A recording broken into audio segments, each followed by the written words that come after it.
আসসালামু আলাইকুম রহমতুল্লাহ। সম্মানিত ভিউয়ার্স, আশা করি সবাই অনেক ভালো আছেন। আমি রবিউল করিম রুবেল বলছি হেকিমি দাওয়াখানা থেকে, নাটোর জেলা আমার বাসা। দেখুন, আমি বরাবরই আপনাদের মানবদেহের বিশেষ করে গোপন রোগ নিয়ে কথা বলে থাকি। ইন্টারনাল যে পার্টগুলো আছে সেগুলি আপনাদের সামনে সহজভাবে উপস্থাপন করার চেষ্টা করি। দেখুন, অনেক মানুষ আমাদের দেহে কিছু সমস্যা নিয়ে প্রতিনিয়ত বিভিন্ন জায়গা থেকে ওষুধ খেয়ে প্রতারিত হচ্ছে। আসলে প্রতারিত হওয়ার মূল কারণ হচ্ছে সেগুলি কোনো রোগ নয়, আর যেহেতু সেগুলি রোগ নয় কোনোদিন ভালোও হবে না। আর এগুলিকেই পুঁজি করে অনেক অসাধু ব্যক্তি, খুব ভালো ভালো ব্যক্তি, শিক্ষিত, পড়াশোনা করেছে এবং সমাজে তার, দেশে তার একটা পরিচিতিও আছে। এই ধরনের ব্যক্তিও রোগী নয়, এগুলি নিয়ে তারা ফলাও করে, ভিডিও তৈরি করে বা বিভ্রান্ত ছড়িয়ে অনেক টাকা উপার্জন করতেছে।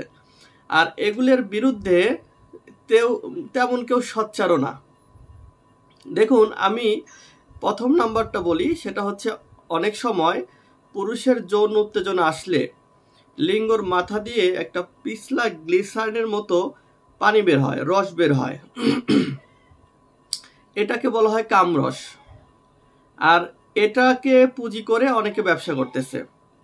আপনি যখন কোনো খারাপ ভিডিও ক্লিপস দেখেন বা কোনো খারাপ চিন্তা করেন, সেক্সুয়াল চিন্তা, বা ফোনে যদি কথা বলেন, এমনকি আপনার ওয়াইফের সাথে যদি আলিঙ্গন করেন, যেটাকে ফোর প্লে বলে, এই ধরনের পার্টে আমাদের ব্রেন থেকে একটা রস নিঃসৃত হয়, যেটাকে আমরা কামরস বলে থাকি।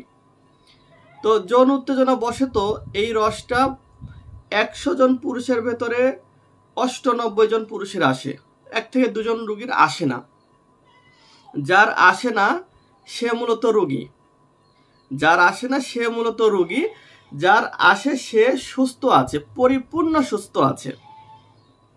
এখন অনেক কবিরাজ, অনেক হেকিম, অনেক ফুটপাতের ক্যানভাসার, তারা বলতেছে না এটা রোগ, এটা বের হইলে লিঙ্গ নরম হয়ে যায়, এটা বের হইলে আপনার শরীরের ভিটামিন মিনারেল বের হয়ে যাচ্ছে। এটাকে তারা ধাতু বা বীর্য বলেও থাকে। এটা সম্পূর্ণ ফেক একটা নিউজ। এটা 100 জন পুরুষের, বললাম তো 98 জন পুরুষেরই বের হয়। এটা বের হতেই হবে, বের হলে এটা কোনো রোগ নয়। যেমন আপনি যদি শারীরিক সম্পর্কে যান আর মেয়েদের যোনিতে, ভ্যাজাইনাতে যদি কোনো রস না থাকে, তাহলে আপনি কি সহবাস করতে পারবেন? যদি এই ইন্টারনাল বিষয় আপনাদেরকে বোঝানোর জন্য বলতেছি, সহবাস করতে পারবেন না। মেয়েদেরও আপনার যৌন উত্তেজনা আসলে ওদেরও একটা পিছলা রস নিঃসৃত হয়, এবং পুরুষেরও একটা পিছলা রস গ্লিসারিনের মতো, পিচ্ছিল শিশির বিন্দুর মতো এটা বের হয়। এটা হবেই। এটা কেন হবে আমি এটা বলবো যে আল্লাহর একটা রহমত। কারণ মেয়েদের ভ্যাজাইনা যদি শুকনা থাকে আর আপনার প্যানিসও যদি শুকনা থাকে, তাহলে ওখানে প্রবেশ করাবেন কি করে? আমারে বলেন, প্রবেশ করাইতে পারবেন? তাহলে খারাপভাবে বলতে হয় থুতু ইউজ করতে হবে, ঠিক কিনা? এমনকি দেখবেন কন্ডোম যখন ইউজ করা হয়, কন্ডোমের উপরেও কিন্তু একটা গ্লিসারিন দেওয়া থাকে, পিছলা। তাহলে ওটা কেন? ওটা তো শুকনো থাকলেই পারতো। কারণ যারা এগুলো তৈরি করেছে, যারা হচ্ছে কেমিস্ট বা যারা চিকিৎসা বিজ্ঞান নিয়ে পড়াশোনা করেছে, তারা জানে যেটা পিছলা না হলে ওখানে প্রবেশ করবে না, আর পিছলা না হলে ওখানে আপনি মজাও পাবেন না। তো এটা কিন্তু কোনো রোগ না। আমি আবারও বলছি, এই ধরনের যদি কোনো সমস্যা আপনার ফেস করেন, এটার জন্য কোনো ধরনের মেডিসিন আপনি খাবেন না। যদি আপনি মেডিসিন খান, আপনার টাকা নষ্ট হবে, সময় যাবে, রেজাল্ট আপনি কিছু পাবেন না। কারণ এটা রোগই না, ভালো হবে কি? এখানে কিছু মাসালা বিষয় কথা বলি। সেটা হচ্ছে, যদি আপনি অজু অবস্থায় আপনার বিবির গায়ে হাত দিয়েছেন বা কোনো ভিডিও দেখেছেন, পিছলা পানি আসছে, তাহলে আপনার অজুটা ভেঙে যাবে, ঠিক আছে? প্রস্রাবে বা পায়খানার রাস্তা দিয়ে কিছু বের হলে আপনার কি হয়? অজু ভাঙে। এটাতেও অজু ভাঙবে, কিন্তু গোসল ফরজ হবে না। এটা জেনে রাখবেন। অনেক সময় অনেক ওলামা ইকরাম বা তলবে ইলম ফোন দিয়ে এটা বলে যে হুজুর আমার এটা বের হয়, নামাজ পড়তে পারি না, গোসল করতে। আমি গোসল করবেন কেন? গোসল করা লাগবে না তো। কাপড় চেঞ্জ করবেন, শরীরে লাগলে শরীর ধুবেন, কাপড় এলে কাপড় চেঞ্জ করবেন, অজু করে নেবেন, হয়ে গেল, গোসল ফরজ হবে না। তো এগুলি নিয়ে দেখবেন অনেকে ফলো করে ব্যবসা করতেছে, এটা আসলে ভুল এবং এই বিষয়ে আমাদের সোচ্চার হওয়া দরকার। এই বিষয়টা অনেকেই জানে না, এজন্য এই ভিডিওটা শেয়ার করবেন অন্যদের জানার জন্য।